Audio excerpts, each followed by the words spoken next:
Welcome to Dread Pirates Really Quick Reviews, where we give a spoiler-free rundown of pulp stories. Fantasy, sci-fi, horror, short, long, indie, literary, whatever. If it's fiction that sticks, then the Dread Pirate wants it.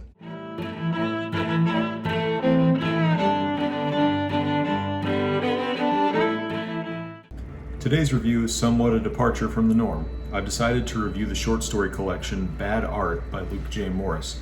You might know him better as the host of the Creative Writing Corner, a YouTube channel I've greatly enjoyed following the last few years. Morris uses his background as a published author and creative writing and English teacher to expound on the finer points of storycraft, often using classic or well-known stories as examples. If you're a writer yourself, or just enjoy seeing classic literature broken down through the lens of a writer, I highly recommend subscribing to his channel. As an educator myself, I've utilized Morris's Creative Writing Corner in my own classroom. My high school's creative writing club often used Morris's videos as a springboard for our own writing exercises. Even as I've departed from the classroom, temporarily I hope, I've continued to watch Morris's videos because they're legitimately thoughtful and help me focus on areas in my own writing that I want to shore up. Another video on my channel discusses the value of the critic, and I spend a good portion of that video admitting that the man in the arena, the creator, inherently takes on the tougher, more valuable task than the critic. I want to start this review by lauding Morris for not just teaching and reviewing, but putting his own work out to be judged. It's provided valuable perspective for me, and I'm sure many of his other viewers. Just because you have the ability to know when something works or doesn't work in a piece of writing doesn't mean you can produce effective writing yourself. So, props are owed to Morris for making the internal external and stepping into the arena. By the way, Morris and I have no sort of relationship that precedes any of this review. He's not aware of my plans to even publish the video, so I'll give you my honest thoughts on his work, both as a reader and a writer. So, let's talk of the book as a whole. Bad Art is a collection of 16 short stories, mostly horror, but with some supernatural fantasy and crime sprinkled in, plus a sneak peek at his upcoming book, Of Wolf and Man. This collection was published in 2020, and looking at Morris's author profile on Amazon, it appears Of Wolf and Man is yet to be released. That being said, I look forward to when it eventually does release, if nothing else, because Morris is an author you can tell really cares about the quality of his storytelling. Throughout the stories, descriptions are thoughtful, and it's apparent Morris has an educator's background and enjoys reading classic literature. There's a level of polish in the variety of sensory description, the character details, and the intentionality of the characters within each story to have a uniqueness about them, even in a short story format, that shows Morris has studied the greats. In this way, his writing is elevated over the standard tropes of what are otherwise pulp short fiction. And these short stories are definitely pulpy. They also call to mind an author who has seen a lot of action movies. That is to say, descriptions are extremely visually vivid, and often our perspective as we read feels like a camera following the action. It's not uncommon of writers of our era to write like this, and honestly, it's not something that I would put in the positive or the negative column. It's just something that's there, and if I had to expand on it further, I'd say that someone who doesn't like to read, but watches a lot of movies or shows, will have an easy time adapting to these types of stories. So often we need to retrain our brains to experience stories in different mediums. I notice it myself when I return to reading after a few days of only watching TV or scrolling. Morris makes reading easy, so I suppose ultimately I would say his stories are accessible. Now, your mileage may vary on how much you enjoy that accessibility. Sometimes we read a book to experience a story in a different way from other mediums. So if you're looking for stories wholly distinct from television, these stories might not meet that expectation here and there. Now, let's get into the stories that stood out to me. Tree of Death is certainly one I'd earmark for future readers, both for its ironic tone, humor, and unique gristly concept. There were a couple legitimate laughs for me in this tale of a woman who struggles socially due to her doting love for the previously mentioned Tree of Death growing in her garden. She Swelled from the Sea is another highlight of the collection. A man and his daughter are fleeing a storm in ancient times. I was reminded of the Odyssey as I was reading, but perhaps a Ray Harryhausen movie like Jason and the Argonauts is a more fitting comparison in terms of the tone and the beats of the plot. I don't mean to say that this is a story that has a throwback monster movie tone that needs to be taken with a grain of salt to be enjoyed.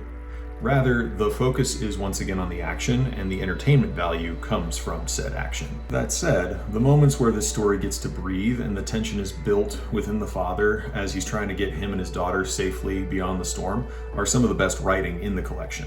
The ending as well, which I'll not spoil, is very thematically strong and one of the best endings out of the 16 stories. Java is probably the story that feels most like an action movie. It's also one of the longer stories in the collection and feels like Clive Owen's shoot 'em up movie or Crank with Jason Statham, if you remember the frenetic, frantic pace of those movies and how they happen. It's pure action schlock, but in a good way. I had a lot of fun reading it and found myself thinking, I definitely give this a rent from Blockbuster back in the day. It has that video store action movie cheese and charm, and is done well that if that's your genre, you'll have a good time. The Juggler was my favorite vignette style story. It feels like something Harlan Ellison might have written, and while it's not much more than a single arresting visual, it was still memorable and stuck with me after I read it. It's All About the Hair is probably the best slasher story in the bunch, and there are a few here, but it almost feels like a vignette in that I wanted to see what happened as this brother tries to bring his crazed sister off the lam. The imagery and imagination behind the horrific visuals in the story keep it arresting. Blitzkrieg's Wish is probably second behind Tree of Death for the one that I had the most fun reading. This one feels like a Twilight Zone episode where a dog finds a genie in a lamp. It's an interesting hook explored in ways that are both humorous and sadly reflective. Lastly, I'll mention Unicorn's Grace, which is a great contribution to unicorn fantasy. Morris's interpretations of unicorns are very close to the grace-filled, demigod-like interpretations you see in The Last Unicorn by Peter S. Beagle. While the plot itself resolves a little too neatly for my taste, the twist and resulting conclusion feel a little rushed and like there should have been more consequence to the preceding actions. But Morris's character of the unicorn was great, and his prose is really strong here. So, those are the 7 stories that stuck for me. And that's not to say the other stories are thus abjectly terrible.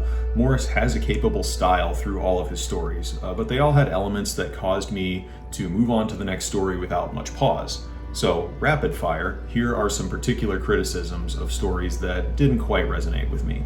First, we've got Mick the Knife. Nothing stood out to me about this one in particular. It's not bad, it's just not distinct. It's probably not helped by the fact that it's a slasher story, and that's this collection's most common story genre. Motivation is next. This one's barely a vignette, like if Stephen King wrote a line of dialogue for a villain that he was workshopping. It's decent psychopath dialogue, but there's no plot here.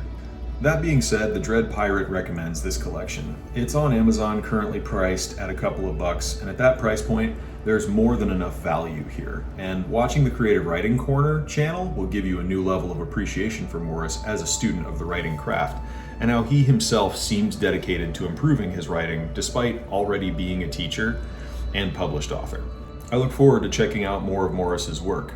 As he publishes new stories, I'm excited to see how he improves because as his channel communicates, he's certainly a dedicated student of the craft. These stories are 5 years old, at least, and I liked several of them. I'm sure that I will like his next publication even more. If you do check out his work, I encourage you to leave a review for him on Amazon and let him know your thoughts. I'd love it if we could help a fellow lover of reading and writing out. So if what I've described sounds like your bag, read his work and give him a review. He's also published other books, which I've not read, but I'm sure I will at some point. Of course, check his channel out on YouTube as well. He talks writing craft, but he has some good analysis of classic literature and comic books as well. Now, I'd be hypocritical if I critiqued a writer and didn't add myself to the arena. I have my own short story collection, The Eye of the Mountain and Other Stories. I'd love for people to read what I wrote and measure my own ability to land stories effectively. The world needs storytellers committed to good writing, and I'll keep watching the Creative Writing Corner and practicing the craft myself. So until next time, keep reading and writing.